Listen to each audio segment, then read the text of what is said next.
2016 NBA Draft. I am Brandon Robinson, part of Brown and Scoop, along with my co-host Jake Brown. Follow him on Twitter at Jake Brown Radio. Also got my guy, friend of the Brown and Scoop program, Moke Hamilton. What's going on, brother? Hey, nothing, man. ProBasketballInsiders.com, correct? BasketballInsiders.com. I get it wrong. See what happens when you don't have your evening coffee? BasketballInsiders.com. That's his favorite go-to line. It's my go-to line. Coffee. But what has not been go-to is what everybody thought would be the first round of the NBA Draft, and you guys, as well as myself, checked it out. So what is you guys' summation of the first round of the NBA Draft?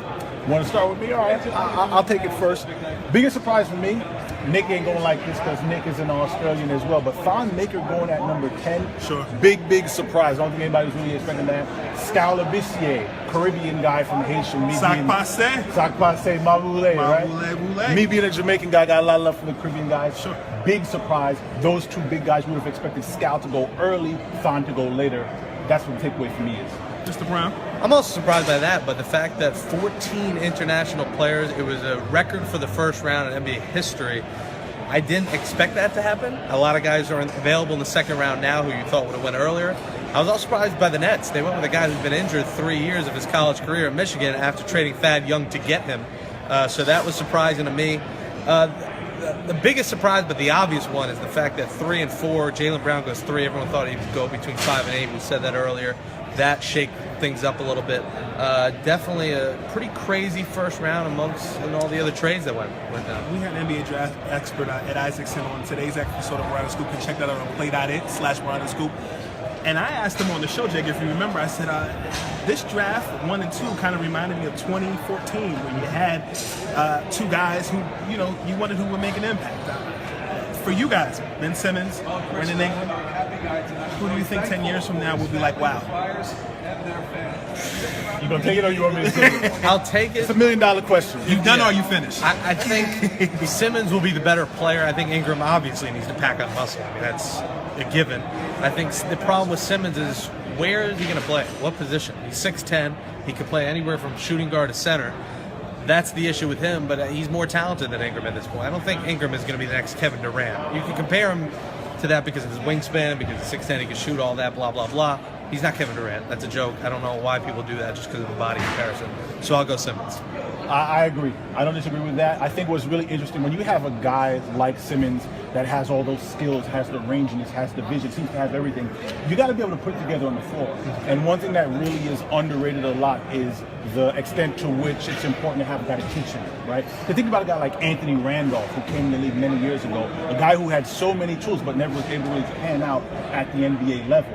And on the other hand, you think about a guy like a Kevin Garnett, or a guy like Kevin Durant, who just seems to be able to put it all together with all the skills and all the talent that he has. So for me, that's what I really look for Simmons. Someone has to teach him how to excel at the NBA level. That's where it's going to start and end for him, as far as I'm concerned. Well, he used the Anthony Randolph a reference, and it sounded good. Randolph, we're back in business.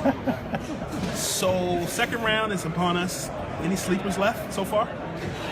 I think there are a few guys left out there. At this point, man, it's tough.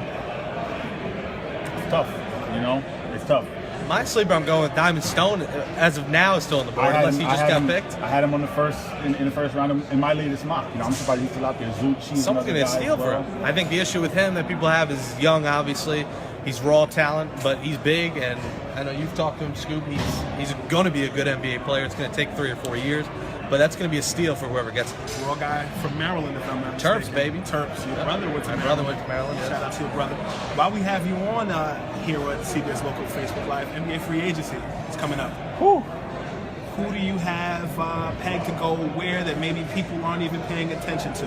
Oh man, that's a tough question, man. I mean, Kevin Durant. Obviously, everyone is talking about Kevin Durant. Everybody's talking about LeBron James, where they're going to go. The Atlanta Hawks, by getting rid of Jeff T, Al Horford going to be a free agent, coveted guy out there. The Memphis Grizzlies tonight drafting Wade Baldwin, a bit of a surprise. Most of us had Baldwin going to the Chicago Bulls. Mike Conley's going to be a free agent as well. Guys are expecting him to get a maximum contract. Harrison Barnes, another one that's going to be out there.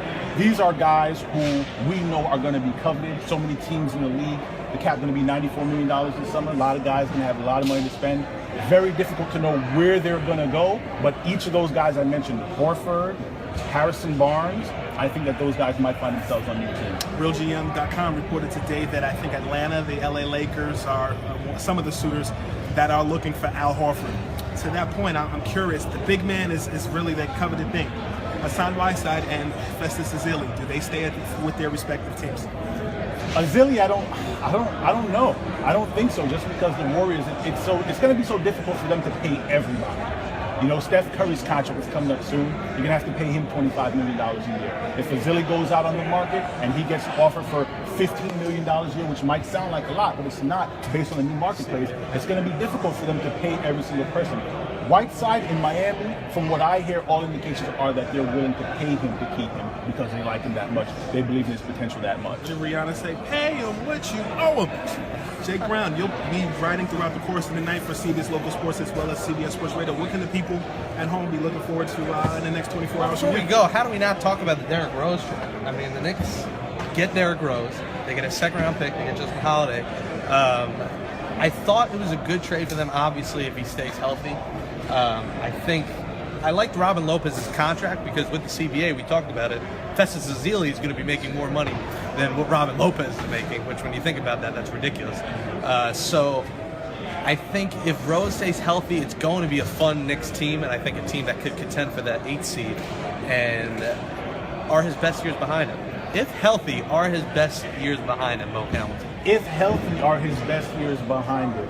Can he be a 20-point-per-game guy with Carmelo Anthony? No. I see out of my peripheral, Nick is shaking his head no. 16 and 7? Sounded like Cat Williams. It's possible. It's possible. I think it is possible. And the only reason why I think it is still possible at this point is because when guys tear their ACL or where they mess up their meniscus, it sometimes takes them a year to come back, sometimes it takes them 2 years. You know what I mean? The point is with Rose is he had different injuries to different knees. This season right here, to me, is a season where we're going to know if it's gone forever or if it can come back. And in the final year of his career, with all the money being thrown around at these guys, he is going to be motivated to perform well. So you like the deal or not? Overall, I would say I like the deal for the Knicks. I think it's a low-risk, potentially high-reward deal. And I don't think either Robin Lopez or Jaren Grant personally were guys that they won 32 games this past year. If either one of those guys were that good, they probably would have fared better. So I'm okay with the deal. $3 question. Robin Lopez obviously shipped to Chicago in the Derrick Rose trade. Do the Knicks go with Dwight Howard or do they go with Joakim Noah? Knicks are foolish if they go for Dwight Howard. The guy's finished. I go for Joakim Noah or I go for Hassan Whiteside at this point. I like Whiteside. He's a double-double just machine. I mean, it's every night. He's getting 25 points, 20 rebounds. It's like Will Chamberlain has been on boards. Not that many. But I go for one of those two. Dwight Howard would just be a disaster in New York with his back problems. Do not get Dwight Howard. You hear me? Knicks front office. Moke Hamilton, what do you say, brother? Here's the way I feel about it, all right? If you have Derrick Rose and Dwight Howard on the same roster, it's not a good idea to be depending on those two guys to try to help carry Carmelo and Kristaps Porzingis to the next level. If I had a lifeline of Who Wants to Be a Millionaire, I would not be calling either Derrick Rose or Dwight Howard to help me with the bulky knees and the bulky back. Who would you call? I would probably call Pau Gasol or Joakim Noah. What remains to be seen, though, is Jeff Hornacek. He says he's going to run elements of the triangle offense. What we need to see is what kind of elements that runs and how it's going to look. Because traditionally, to play a good triangle offense, you have to have a player that can play with his back to the basket, command double teams, and pass well the way that Shaq was able to. Noah can do that. Pau Gasol can do that. I'm not sure that Dwight can. So if I'm Phil, I'd probably look at Noah and Gasol before I get a serious look at Dwight Howard. He said lifeline. You'll need a lifeboat for the injuries that are going to go. AARP cards are going to be handed out at Madison Square Garden if it's Dwight Howard and Derrick Rose. So do not do that. Well, worth mentioning is the fact that with Jeff Hornacek being named as head coach, he does have the flexibility to not only run the triangle offense, but kind of run another offense of his choosing. So we'll see. Wait and see what happens. We're still in the second round, early second round. We'll check back with you guys on CBS Local Sports' Facebook Live. Make sure for all draft coverage, you check out CBS Local Sports, CBSSportsRadio.com. Check us out on Twitter, Instagram, Facebook. We're everywhere you want to be. I'm Brandon Robinson. And don't Jake forget Brown. to check Brown Scoop. Play it on iTunes, Spotify, and don't forget to check out Moke, the man, Hamilton. He's Be the out. man. Good night. Deuce.